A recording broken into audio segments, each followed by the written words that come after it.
ये सेंटेंस जो होता है, सेंटेंस के दो पार्ट होते हैं। जैसे अभी टेंस पढ़ा आपने, टेंस में अनुवाद करना सीखा, ट्रांसलेशन करना सीखा।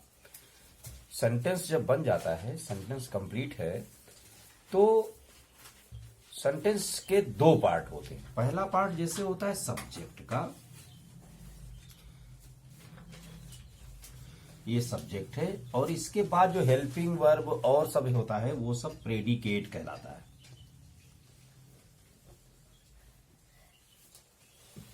ये प्रेडिकेट होता है।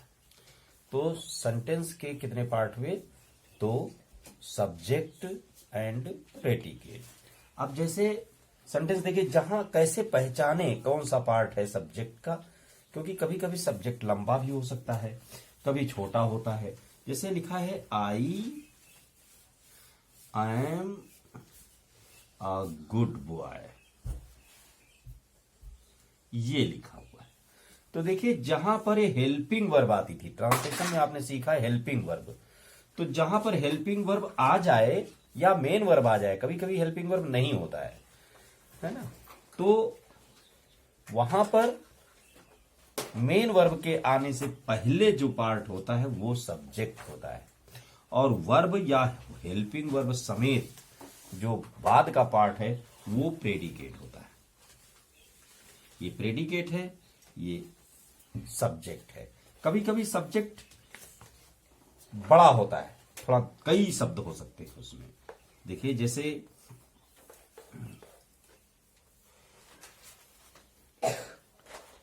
The boy wearing red shirt, shirt यहां से लिख देते हैं shirt.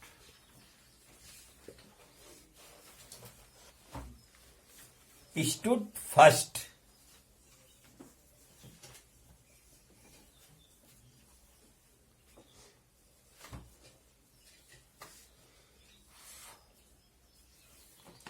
In examination, in class. अब समझिए कि देखिए, हेल्पिंग वर्ब और मेन वर्ब कहां है इस सेंटेंस में। द बॉय वियरिंग, ये वर्ब है, लेकिन ये सब्जेक्ट का पार्ट है, रेड शर्ट यहां तक। वो लड़का जिसने लाल कमीज पहन रखी है वो stood first in class, class में प्रथम आया। तो ये हिस्सा, इतना पार्ट प्रेडिकेट है, और यहां से ये पूरा हिस्सा सब्जेक्ट है। देखिए सब्जेक्ट कितना लंबा है। जैसे माई मदर इज, तो माई मदर है, तो माई मदर ये सब्जेक्ट है। तो अ लिटिल बर्ड, जैसे कहीं लिखा हुआ है a little bird is red,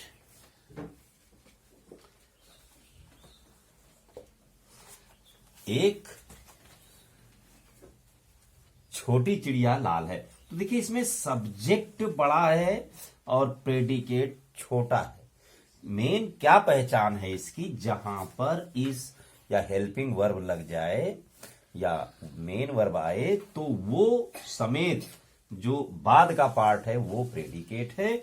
इसके पहले जितना पार्ट होता है वो सब्जेक्ट होता है।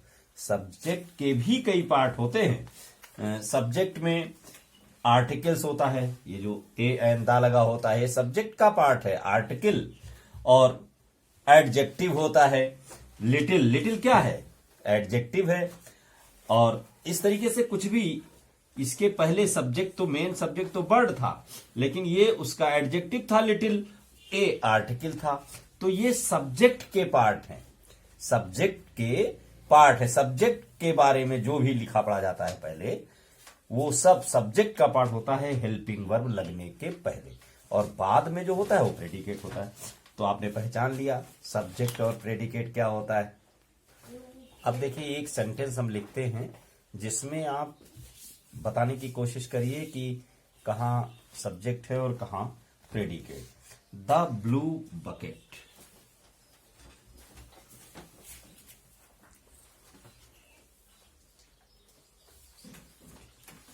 The blue bucket with a red handle, with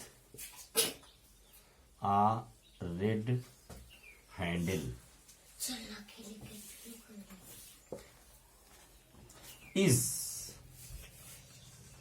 full of milk।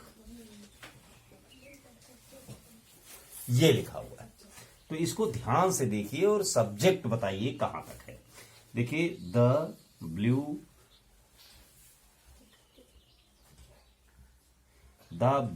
Bucket with a red handle, नीले रंग की बाल्टी जिसका हैंडल लाल है वह फुल ऑफ मिल्क, दूध से भरी हुई है। ये है, तो देखिए इज यहां पर लगा, हेल्पिंग वर्ब, ये पार्ट जो है वो प्रेडिकेट हुआ और इसके पहले सब्जेक्ट इतना बड़ा हुआ। कभी कभी हम लोग को अक्सर सब्जेक्ट का नाम सुनते ही ऐसा लगता है ना कि बहुत छोटा होना चाहिए। तो आज 5 सेंटेंस ऐसे लिखने हैं जिसका सब्जेक्ट बड़ा हो। प्रेडिकेट बड़ा तो बहुत सारे क्वेश्चन में मिलेंगे आपको, बहुत सारे अनुवाद ट्रांसलेशन स्टेटमेंट में मिलेगा, लेकिन आपको आज 5 सेंटेंस ऐसे बनाने हैं जिसका सब्जेक्ट बड़ा हो, है ना। ठीक, धन्यवाद।